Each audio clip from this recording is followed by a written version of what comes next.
ter o avanço de movimentos de esquerda no continente, avanço que poderia estimular a luta contra o apartheid sul-africano. Em novembro de 75, Lisboa renunciou oficialmente ao controle da colônia e o MPLA proclamou a República Popular de Angola.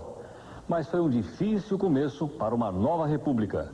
Os colonos portugueses abandonaram o país e, com isso, Angola perdeu praticamente toda a sua mão de obra qualificada.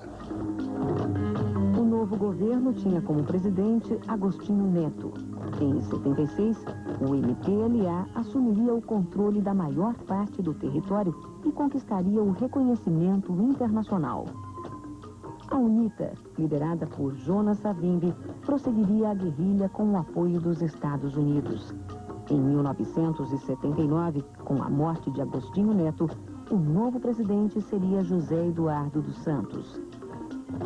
Em 1988, um acordo entre Angola, Cuba e África do Sul fixou prazos para a independência da Namíbia, proclamada em março de 1990, e para a retirada das tropas cubanas em maio de 91.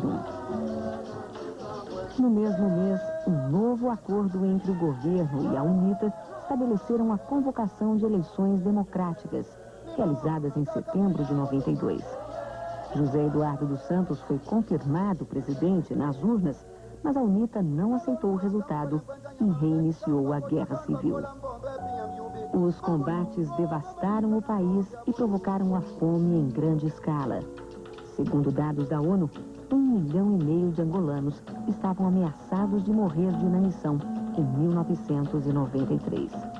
Naquele ano, os Estados Unidos reconheceram o governo do MPLA e retiraram o apoio à UNITA. De um modo geral, os conflitos e guerras civis nos países africanos foram causados por uma combinação de componentes ideológicos, econômicos e étnicos. As superpotências e as antigas metrópoles coloniais estimulavam a formação de facções, contribuindo com armas e dinheiro. Nesse jogo complexo, os interesses de Washington e Moscou muitas vezes se misturavam às relações de ódio entre as tribos africanas, uma herança da época da escravidão e da administração colonial.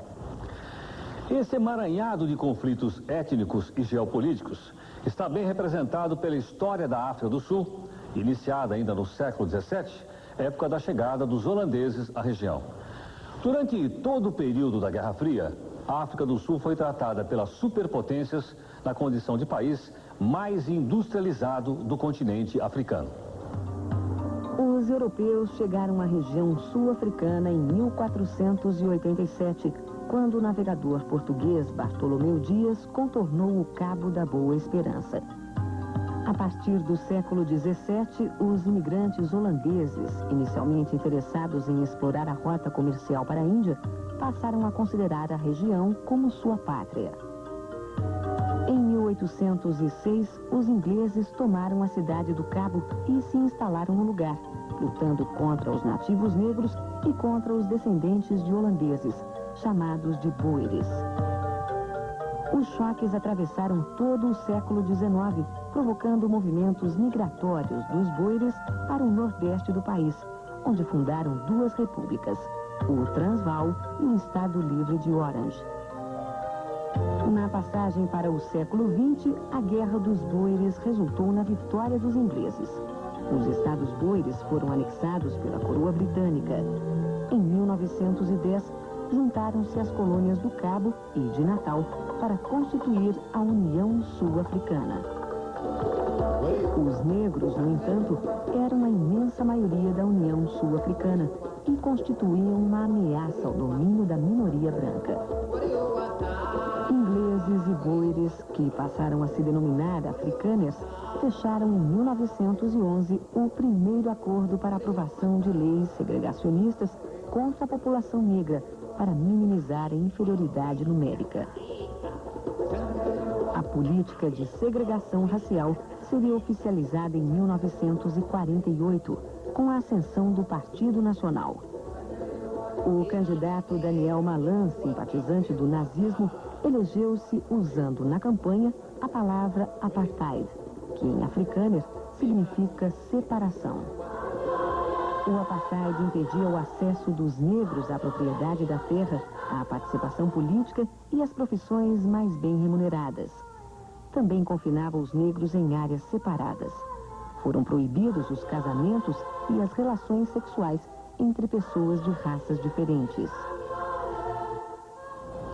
Em 1961, a África do Sul obteve sua independência completa e retirou-se da comunidade britânica. A política do apartheid foi radicalizada.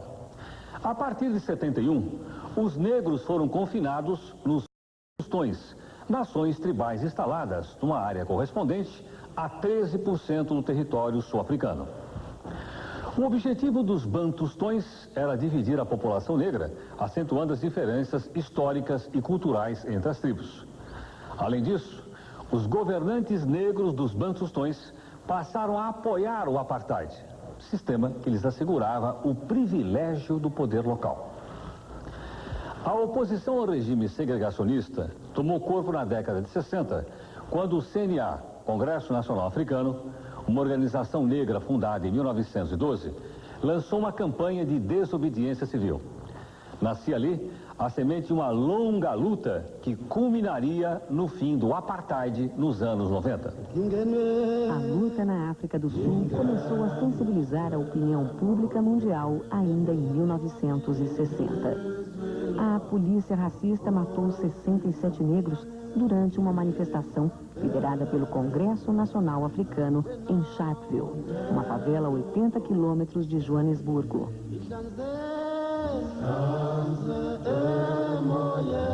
O massacre de Sharpeville provocou marchas de protesto em todo o país. Em consequência, o CNA foi declarado ilegal. Seu principal líder, o advogado Nelson Mandela, foi preso em 62 e depois condenado à prisão perpétua.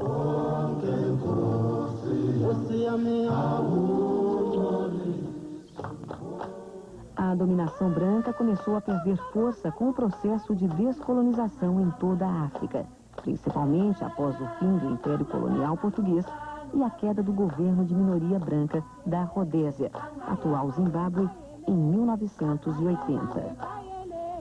Para os Estados Unidos, no início dos anos 80, a situação da África do Sul era incômoda. De um lado, Washington tinha o apoio do exército sul-africano na luta contra os comunistas em toda a região. De outro lado, o apartheid provocava indignação em todo o mundo, dificultando a manutenção do apoio ao regime racista.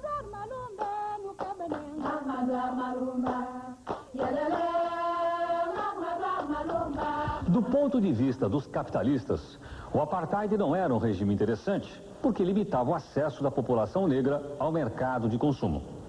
Além disso, o Partido Comunista Sul-Africano também lutava contra o racismo, o que poderia levar a uma aproximação entre o partido e o Congresso Nacional Africano. Em 1984, a lei marcial foi estabelecida numa tentativa de conter a revolta popular contra o apartheid. A economia do país entrou em crise por causa das sanções internacionais adotadas para pressionar o governo racista. Os protestos prosseguiam nas ruas das principais cidades sul-africanas. Paralelamente, começou a ganhar corpo, no mundo inteiro, o movimento pela libertação do principal líder da luta contra o apartheid, Nelson Mandela. A libertação de Mandela tornou-se uma das principais bandeiras do movimento contra o apartheid. As tímidas mudanças promovidas pelo então presidente Pieter Botha em 1986 foram seguidas de reformas mais profundas, articuladas a partir de 89 por seu sucessor, Frederic de Klerk. De Klerk revogou uma a uma as leis racistas do apartheid e iniciou entendimentos com o CNA. Em fevereiro de 1990, Mandela foi colocado em liberdade após 28 anos de prisão.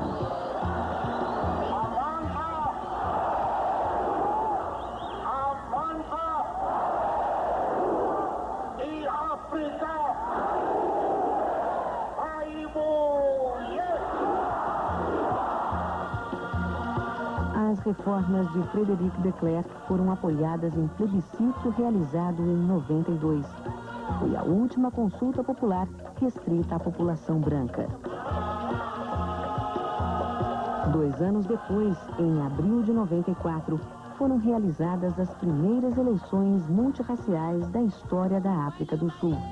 Eleições vencidas por Nelson Mandela. Com o fim da Guerra Fria, a África perdeu sua importância relativa. Nos anos 90, o continente foi de novo entregue ao esquecimento. Os estados africanos, artificialmente divididos, ainda são cenários de guerras civis provocadas por ódios tribais. Muitas ditaduras são mantidas através das armas e a doença, a fome e a seca continuam ceifando a vida de milhões de pessoas. A miséria da África não tem causas naturais.